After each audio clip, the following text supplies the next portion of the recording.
for short. Taking off from London's Heathrow at 9 a.m. every week, it was Concorde that thrilled its passengers by arriving here in Barbados 10 minutes before 9 the same morning.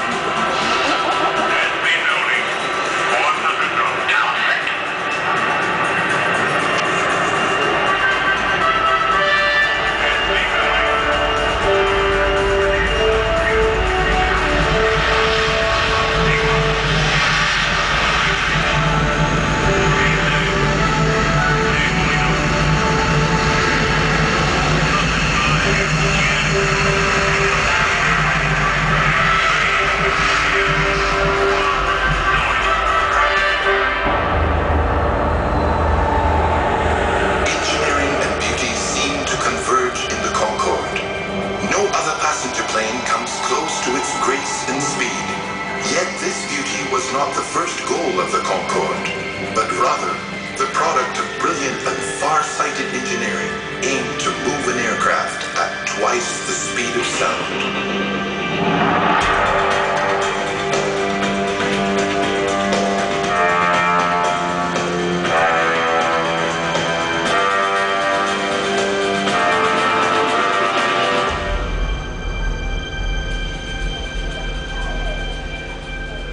The design challenges of flying at supersonic speed were met with extreme ingenuity and perseverance. Every technological detail, from the heat-resistant body paint to the hinged nose cone, is geared towards moving the Concorde at twice the speed of sound in safety and style. Take the remarkable shape of the Concorde's wings. The swept-back delta wings with their signature curved leading edge hold the plane aloft with just the right balance of lift and aerodynamics. The wings were designed so they would always fall within the shockwave cone created by the Concorde. If the wings were any larger or wider, they would risk being torn apart by turbulence at speeds above Mach 1 or 761 miles per hour. Yet at lower speeds, the pilot can compensate for the relatively small wing size by increasing the angle of attack at landing and takeoff. This creates a unique air pattern of slow-moving vortices across the entire delta wing, providing just the right amount of lift.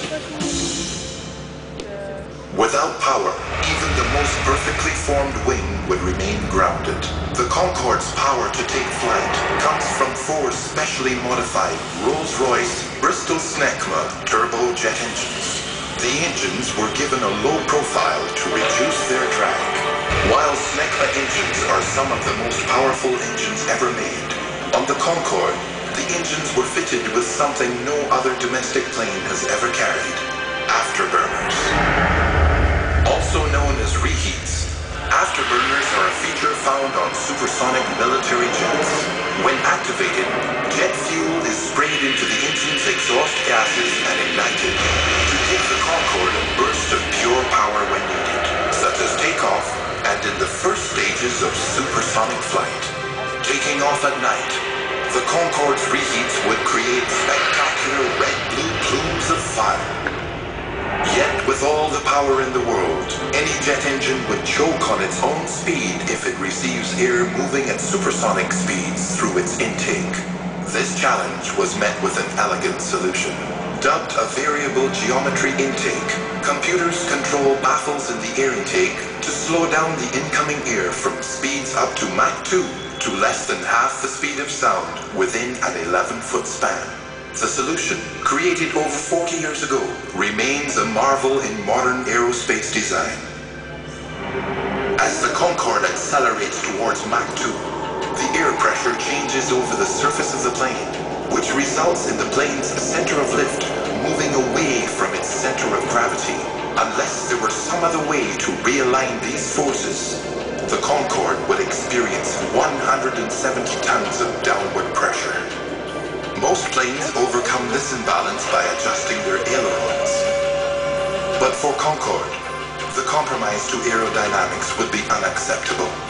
Instead, the Concorde was designed to control the position of its center of gravity dynamically by pumping extra fuel between the front and rear of the aircraft during flight. Using this system of special trim tanks, The Concorde can redistribute its weight to keep its centers of lift and gravity in perfect balance. The natural home of the Concorde is the stratosphere, near the very edge of space. Yet, moving at twice the speed of sound, through even the coldest and thinnest environment, creates an enormous amount of friction on Concorde's aluminum alloy skin. Not only does Concorde heat to levels beyond the boiling point of water, but the heat causes the Concorde to stretch an incredible 7 inches during flight. The signature droop design of the nose cone also bears witness to the range of flying environments of the Concorde.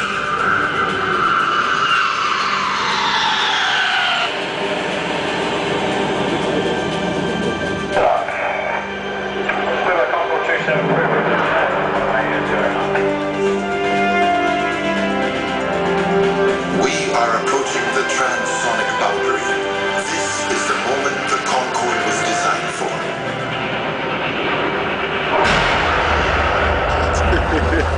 You've just experienced a sonic boom. The sonic boom is not created by the plane crossing the so-called sound barrier. Think of it instead as a continuous shock wave that trails the Concorde as long as it is traveling at supersonic speeds. To this day, the technology that allowed the Concorde its feats of supersonic flight remains far in advance of other passenger airliners. Yet it was the grace, style, and beauty of the Concorde in flight that won hearts around the world. And nowhere was Concorde treated with more affection than here in Barbados. Along with London, Paris, and New York, Barbados was one of only 4 regular destinations of the Concorde. Watching the Saturday morning arrival of the Concorde was a ritual around Grantley Adams International Airport. So it is fitting that after over 7,000 supersonic flights, Concorde GBO Alpha Echo would make its final home here.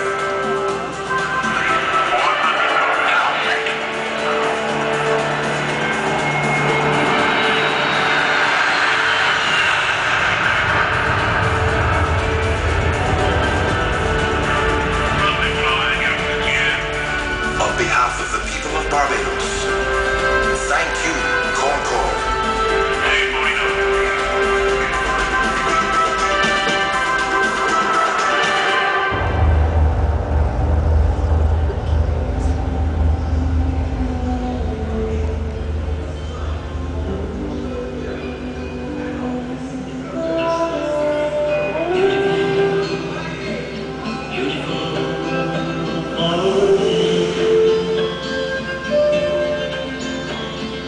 Beautiful.